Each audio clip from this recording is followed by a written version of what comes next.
Welcome to the Riveo Impact Lab, the podcast in which we explore what it means for small businesses to have real impact in an evolving world. On this podcast, we engage our curiosity around topics like sustainability, diversity and inclusion, and the ethical outcomes of our decisions, all from a small business perspective. Hi, I'm Emily.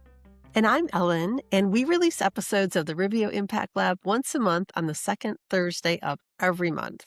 So be sure to follow us on YouTube, Spotify, or wherever you get your podcasts. You can support us by listening, sharing, or leaving a review.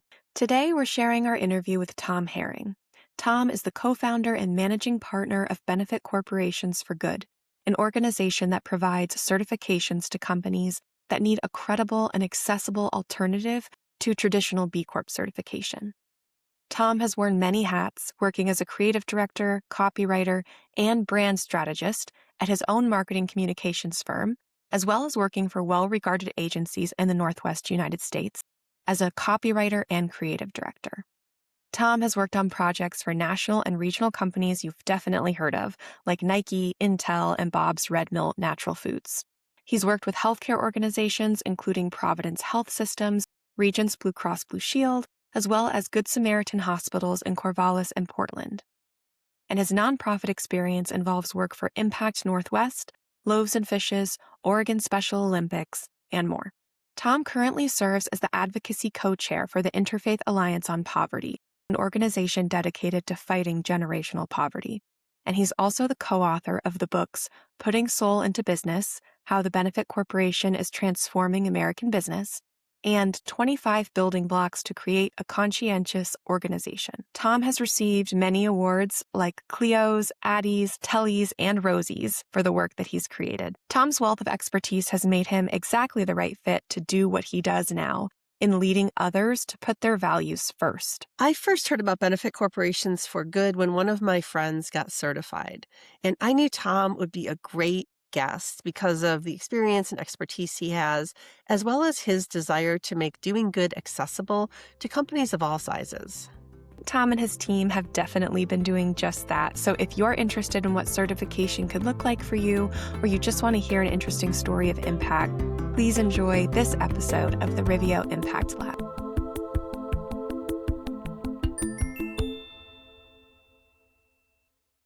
Tom, thank you for being with me here today. I'm excited to chat with you.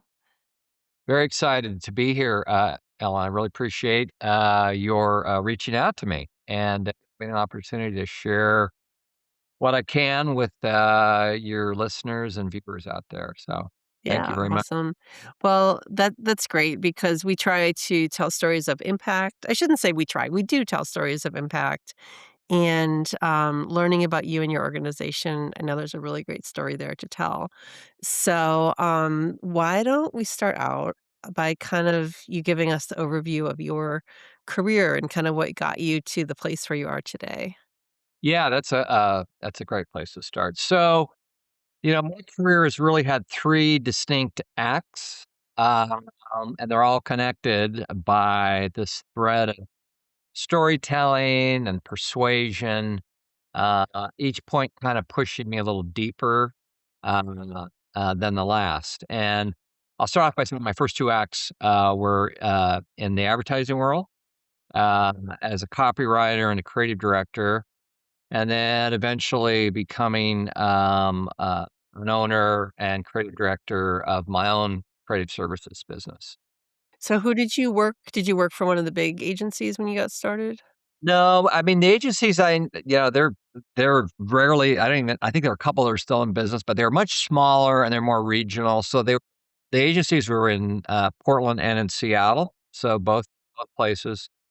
And then when I set up my own business, of course, it was here.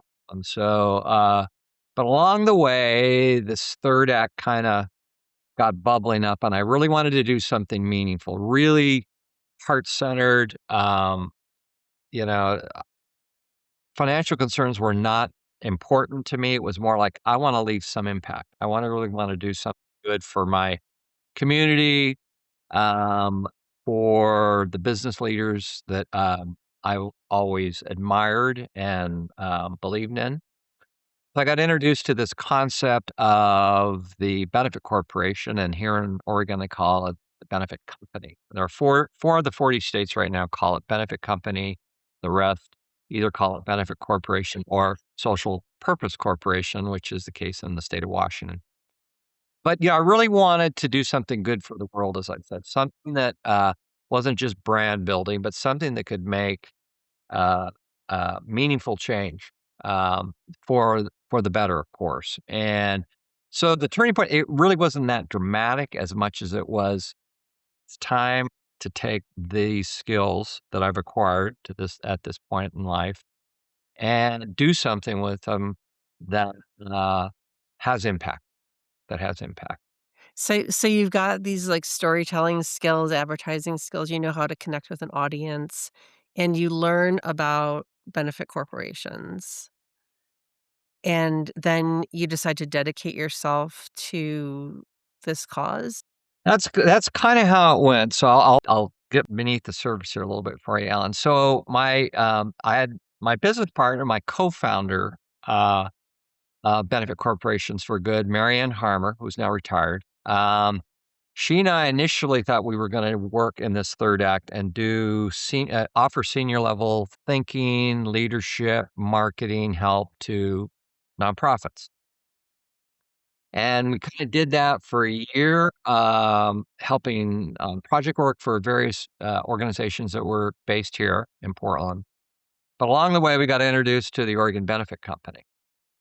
And once we learned about that, this was in 2018, um, we felt that was a better mesh of our business skills and our desire to do good. This was kind of the perfect, intersection. So what was that, the Oregon Benefit Company? What did they do? What intrigued you so much? Yeah, so I think it's because it was very mission driven, in its concept, where as a benefit corporation or benefit company, you, you have baked in a responsibility because it is part of your articles of incorporation on the state you're registered in to make your decisions based on people and planet in addition to profit. So again, it's the stakeholders model, really at its basic roots, and we So love that this is I'm idea. sorry to interrupt Yeah, you, but go ahead. I just wanna Sure, get really clear on what this sure. benefit corporation is. Yeah. I learned a little bit about it. We were in the process of applying for B Corp certification, Mhm. Yeah. and so it came up during that process. And so it's a benefit corporation is a legal structure, right? So what happens is when let's say you're just incorporating now as a business and you go to the Oregon Secretary of State's website, or in your case, you're in the state of New York, so you do the same thing. And you decide, are you going to be an LLC? Are you going to be an S Corp or a C Corp? And you make that decision based on input from your accountant and from your attorney and, whatever other advisors you might have. And at that time, you're also able to check a box, at least here in the state of Oregon. I think it's pretty universal across the 40 states that offer this right now, where you check a box that says, oh, I also want to be an Oregon benefit company. So you're operating as an LLC, but also committed to the principles and the statute of the Oregon Benefit Company or the New York Benefit Corporation. So again, it's still based on the standard, time-driven corporate structure. What you cannot do is you cannot go into this uh, designation as a sole proprietor. You must be incorporated in some form or fashion. So that's really it. And then what happens is that gets into your, as I said, your articles of incorporation, and then you need to follow those up. And a couple of the I'll just maybe these are some additional you know, elaboration here, that you have to adopt a third party standard. So we are one of 4 on the Oregon Secretary of State's website. And there's B Lab, of course, which is you're familiar with. There's Benefit Corporations for Good. There's Green America, another third party standard. And then the fourth one is GRI, which is the General Reporting Initiative. I think that's the and then you identify with that third party standard, you follow, that as a guideline, and at the end of each year, it could be dependent, the year is whenever whatever you decide as a company or as a leader that you must report an annual benefit report, must produce an annual benefit report that states how you made material positive impact on society, on your people, on the planet, um, and then report that annually. And then that has to be distributed somehow, and normally it's on your website. Some people do it through distribution of an email to their key stakeholders, investment people, whatever the case may be. We as an organization, and I'm pretty sure this is the true of B Lab, but we require that you must do that, and it must be produced and shown on your website if you want to be recertified with us. And our recertification is annually. It's every year. You must go through this process again. So, and that's kind of our standard right now. And our first 20 companies wanted that baked in. They wanted that accountability baked in um, when we had our first group meeting to determine that. Okay, so you came across so let me just make sure I've got the story straight. So you came across a company that was already certified and that inspired you to wanna become a certifying body? More that we learned about the existence of the Oregon Benefit Company. It was more that this was an option. And we had a friend who was the small business ombudsman in the Oregon Secretary of State's office, if that makes sense. And she was basically putting on, here's what it is. It was just a basic informational a meetup. And the problem is, Ellen, one of the biggest problems that continues, anybody in this movement knows this, that the benefit corporation in whole is not very well known, even though in Oregon it's been since 2014. And in some states, I think Maryland was the first state, and it was 2008. None of the states spent any money on a public information campaign to let small business owners like you know that this is an option. Well, part of what Mary Ann and I did initially, and it's still part of what drives me, is that I need to just get out and share this, be an evangelist, share this idea that if making social and environmental impact is important to you, if you want some accountability, then this is a great way to go, in terms of building your business and attracting talent and attracting customers and being a great community member, standing well in the eyes of your community. Yeah, I love that because it's one thing to have, like, hopes and dreams that you're gonna make the world a better place. It's a whole other thing to prove that you're doing the things that you say you want to do or that you're going to be doing.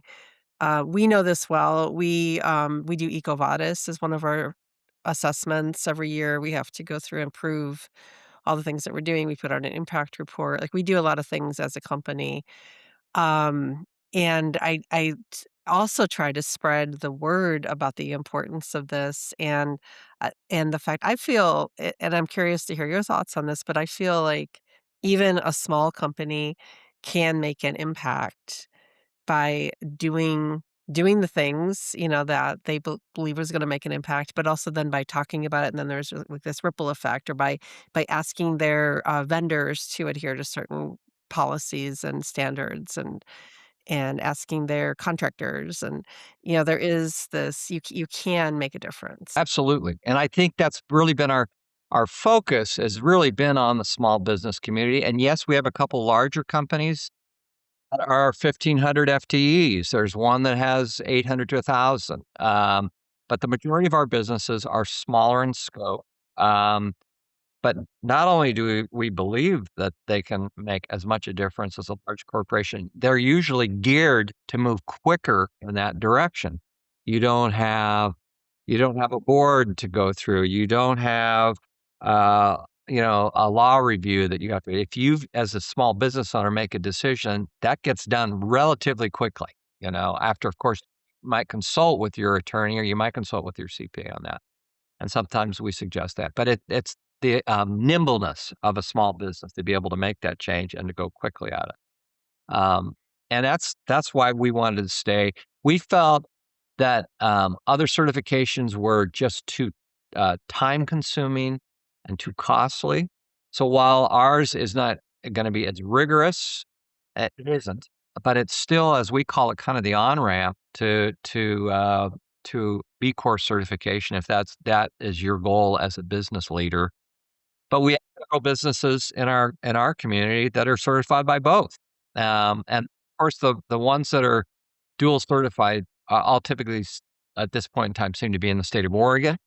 And I'm getting some spillover from some other businesses that had been B Corp certified, but they liked our standard and felt it fit them better. And these are from other states. So, but I think back to your point about small business making a difference, absolutely it can, and, we see some really amazing work that, our businesses I'm awed and inspired on a daily basis on what they're doing, and I just get the draft off the fumes, I mean, it is such good stuff, so Yeah, that's really cool. I was just talking to somebody today, about being in that, community where people are positive about making an impact in the world and not that they're not paying attention to the news, but despite the news we hear from Washington, um, they're doing they're doing what they do to make the world a better place, and there's something very invigorating about being in that company, of those people. So that's very, very cool, and you work with businesses in all 50 states, is that right?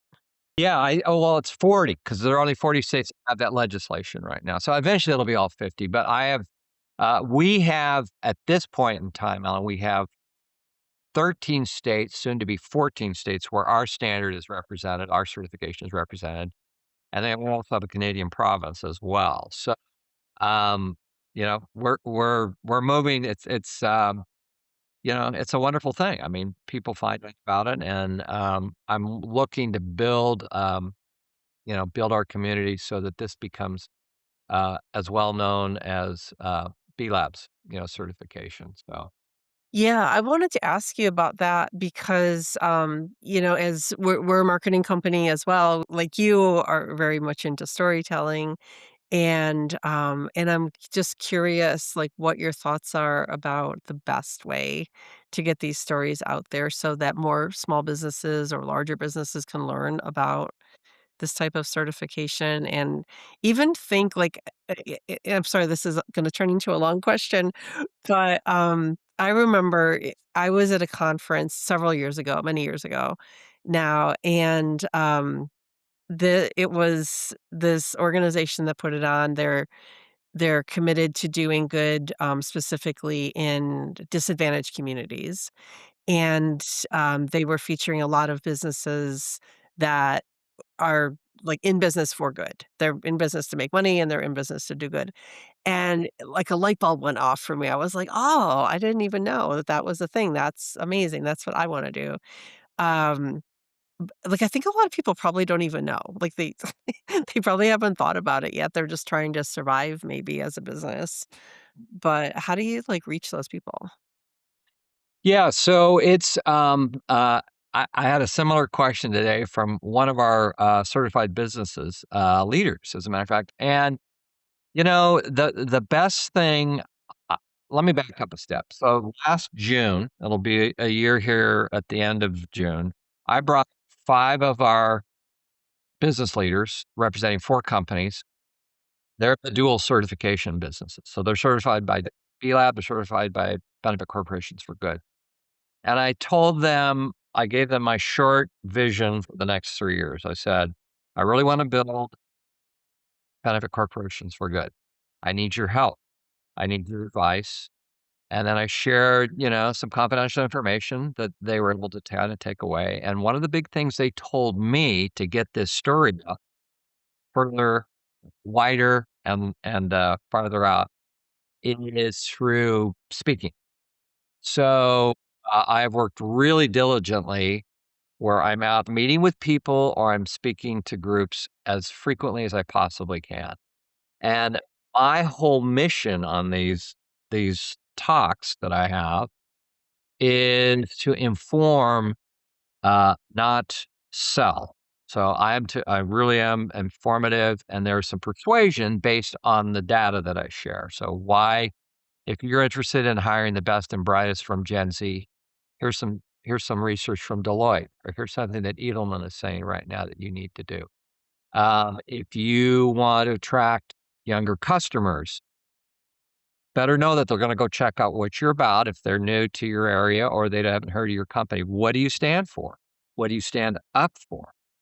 And so that's kind of been my goal. I have a student team from the University of Oregon, my alma mater, that is helping me with social media, and they've done a super great job on, again, building campaigns. So one thing we're doing right now, we started in probably early February, but it's a testimonial campaign, very basic, but it's interviewing. I think there are 30 leaders of our community that's participated, and they were asked two questions, and then these are on our particularly on our LinkedIn page, the Benefit Corporation's good LinkedIn page, but it says, "Why did you certify, and what has happened since?" And so they will talk about um, their belief in being a servant leader and doing good in their community. And then they will talk about specific things that has happened to that business since that certification. Some are very new, meaning they've been certified in the last year to two. Some are some of our oldest businesses that have been with us, 6 or 7 years. And so that is part of our how I'm just disseminating the message out there. I'm getting that message out there, and then I'm been doing some shorts, videos on YouTube, and again, answering basic questions about some of the questions you're asking me. What is a benefit corporation? Why should I do it? What are the requirements? Is this going to help me be a better purpose-driven leader? Those kinds of things. Again, to inform, not to sell. I do talk about. We have a 12 question quiz on our website, on our homepage. It's free, it takes 2 minutes, and it helps a leader like you, Ellen, that you go take this test, and if your values are aligned with the values of our community, does this make sense for you? And then there's a scale, you'll see where you are, are you ripe and ready? Are you you're working that way? And then there's always the option if somebody wants to talk to me, I'm always open to kind of share what I would suggest and how they might go at it if they're interested in pursuing that path. Yeah, that all sounds great. No, so I think we've established that having the accountability is good to make sure that as a purpose-driven leader or a person who wants to be that, it helps you to step into that role and do the things and make a real impact. You alluded to just now that this can also be really good for business. Like you talked about attracting talent and finding customers that um, want to spend their money with a purpose-driven business that aligns with their values. Can you speak just a little bit more about how getting certified as a benefit corporation can actually be good for business? Yeah, so I think I would go back again to the 2 points that I just made. So what's good for your business is that you want to get the right employees, the right team members, to help you carry out the mission of your business. All right. And this is one way that you have the ability to do that. You can talk about your ethos as a business and here are the things you stand for. And attracting talent, like when I've seen business surveys for small business, attracting good talent is hard. It's a big pain point. It's probably the number one challenge I think that our smaller businesses have. I think is to find the right people. And granted, we're living in a time where it's employment anywhere is tenuous, let's just say at best. But I think as things get better, that is still going to be a very powerful point. Gen Z is very concerned about. They don't want to work for companies that just make money. They have to see a purpose beyond profit for them to be really bought into.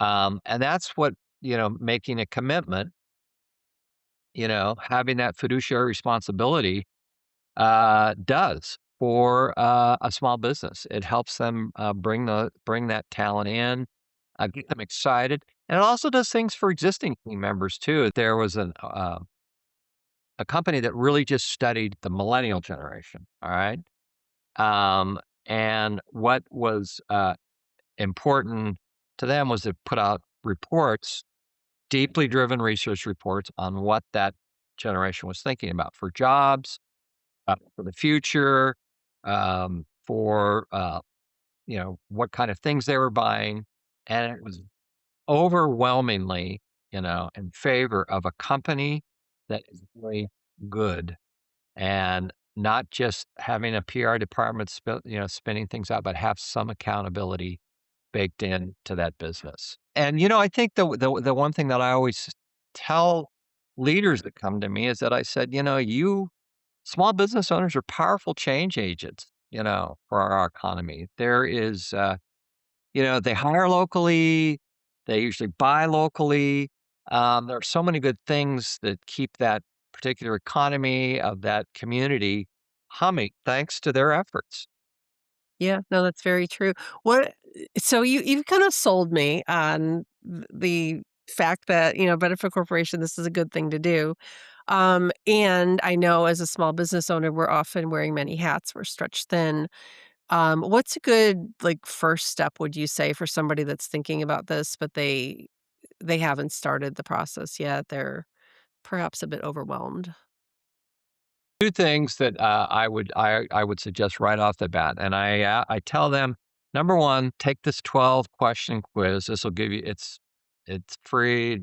You won't get anybody following up trying to sell you anything. See where you are, and then depending on that, well, regardless of whatever comes back, then talk to your team, what team members you have. Share this information, see if they are aligned with your thinking as a leader, that this is something that I wanna do. And if you come to a consensus that yes, or, let's do it, it's very simple in that you are able then to just go to our website on our Get Certified button. And our fees are based on FTEs. Our fees are based. Um, B Labs is based on revenue of the company. We don't have anything like that. And our lowest price point has been maintained for 7 of the 8 years. We wanna keep that low because we think that small businesses, and this is 5 FTEs or less, $299, and then the following year for recertification is $199. I mean, it's very little money. I definitely, my board says, "You need to raise your fees, you need to pay yourself." I said, That's not the point right now for me. I wanna help these small businesses get going, and I'll pay off somewhere along the line." But what happens is after that, they have a 60-question document that they get a link to, and then they have to fill out the certification. It's form. It's self-evaluation, on a scale of 1 to 5, and then you add supporting documentation if it's helpful. It's not mandatory, but if it helps elaborate on your answer. And, they're based on our 8 standards of, understanding the purpose of, benefit corporations, what we call conscientious leadership, DEI, green practices, community engagement, customer service, strategic business practices, and work life, but we call it life balance. Those 8 areas are, you know, of that certification document that you must fill out as a leader. And then I get notice that you filled it out. I go through it, usually within a couple weeks. Then we will set up an evaluation call where what you did well, where you can improve. And because of my marketing background, Marianne, my retired business partner, I also had a very strong marketing background. We share some of top level things about what that website might have, how you might leverage your certification to your community, let them know what are some key documents. We have a free resources page that is full of how to write a benefit report, because that's going to be something you have to do in your follow up uh, at recertification time the following year. So that's kind of the process, really. That's how I would do it. But I think most importantly, it's finding out that, making sure that you're aligned. And then number 2, making sure that your team is with you. You want that team with you, and supporting you, and how you go from that certification to being part of the community. Yeah, no, that sounds great, and it doesn't sound too daunting. It sounds, like, doable. No, I think that's deliberate, and we wanted to make this as the headline on our website says the on-ramp to benefit corporation certification. We look at it as an on-ramp. And, people learn things every year as they go through their certification, and we don't wanna make it too onerous, but yet we wanna have some robustness to it, you know? And, uh, people usually go through it, and we suggest a 2 to 4 hour time slot where you're uninterrupted and you kinda go through that, and then you can save it, and if you need to come back and add documentation that you think make that answer better understood, add clarity, et cetera, then, you can do that. But, I've rarely heard anybody that said it's onerous, I don't think I've ever heard the term described. Yeah, no, this is really helpful. I only have a couple more questions for you. One of them is kinda like thinking big picture, and maybe projecting into the future a little bit. Like, how do you see the impact of small businesses, you know, making the world a better place when it comes to sustainability and social impact? I think we touched upon this, but I'd like to hear what gives you hope for the future. Yeah, so I'll start it's a very good question. I'm gonna start with a class I spoke at last week, a week ago today, as a matter of fact, at Penn State University here in my hometown, and a friend of mine teaches a class called Professional Selling, and it's in the School of Business. And I went in, and he wanted me to just tell them my story, my career story, and, if I could leave them with any nuggets, and then open up to a Q and A. Of course, I got going. I I tended to kinda chat for a while, and what I said to them was how important, even in a selling situation, whether it's for your business or somebody else's, is that make sure that your values are clearly understood and represented in any situation you're in. And whether you're just informing a prospective client, whether you're helping sell a product or a service, that is the way that people understand right off the bat that that's where trust is built, is what I said. That is where trust is built. And if you're vulnerable about it for whatever reason, that's fine. People want people that are real, not some automaton. So they asked some very good questions. 2 or 3 of their students were very peppering me with some great questions, about the benefit company. They're asking me about, well, what if I go into a sales, some scenarios about sales. And what I really believe, you know, past that wonderful, because I got a ton of inspiration coming out of that. And I sent my friend how much I loved it. And um, I believe, Ellen, that people really want, young people in particular are looking for change. And again, there's a ton of research just on politics right now about what young people believe, think. And that's where I get my hope. I think we're at an inflection point. And I think the idea is, the data shows how much a millennial, a Gen Z, progressive-minded generations, what they want right now. And I think this is gonna be one of those things where, you know, becoming, certified as a B Corp or a benefit corporation or through Green America or whatever the certification is, I think that's gonna be a standard as, you know, getting a business license. I think it's gonna be not the outlier, but it's going to be mainstream.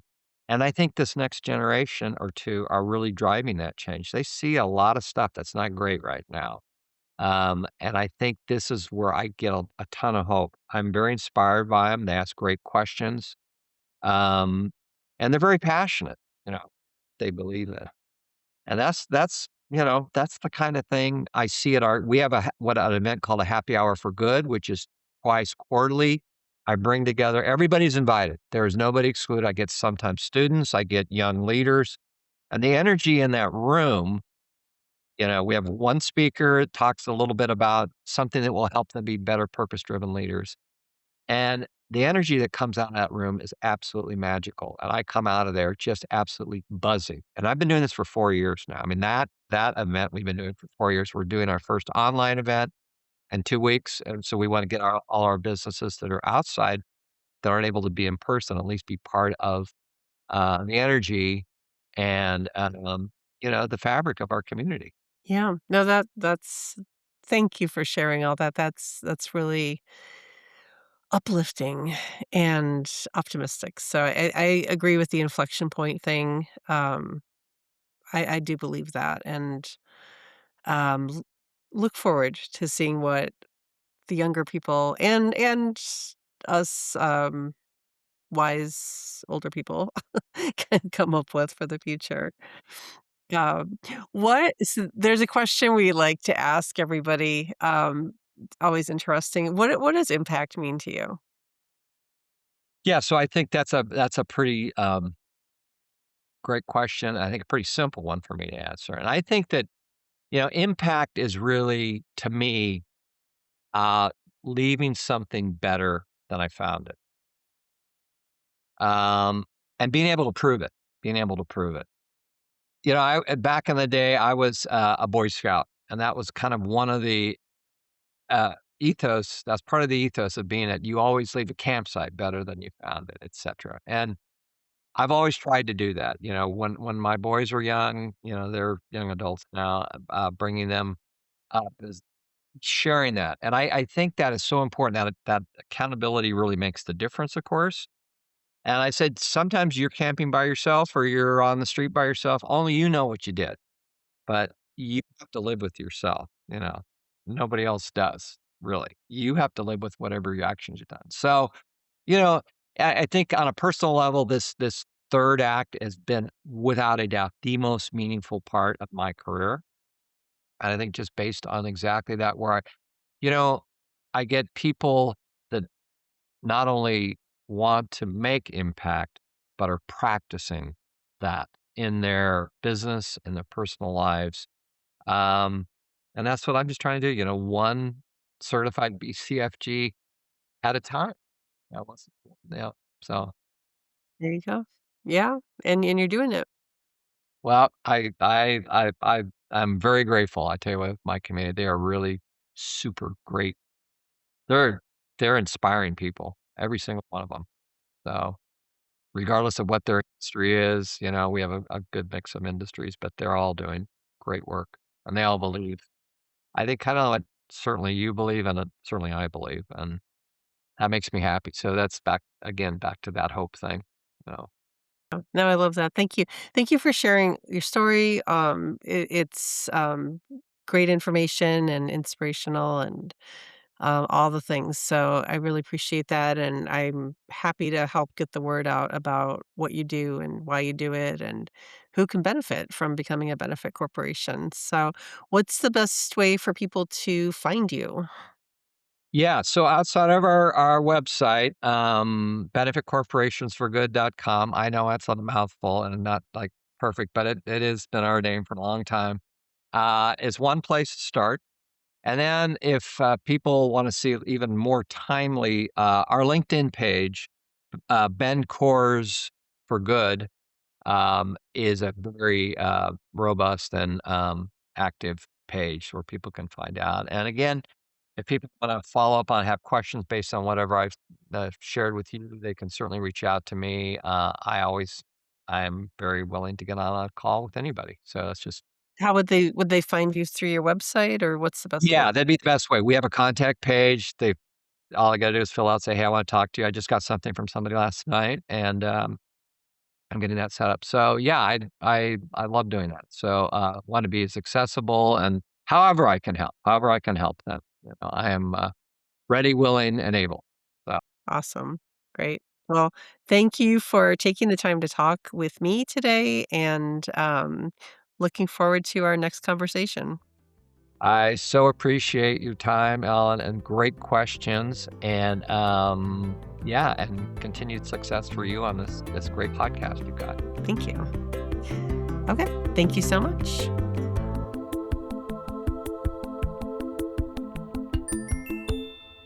Our Make an Impact tip of the month.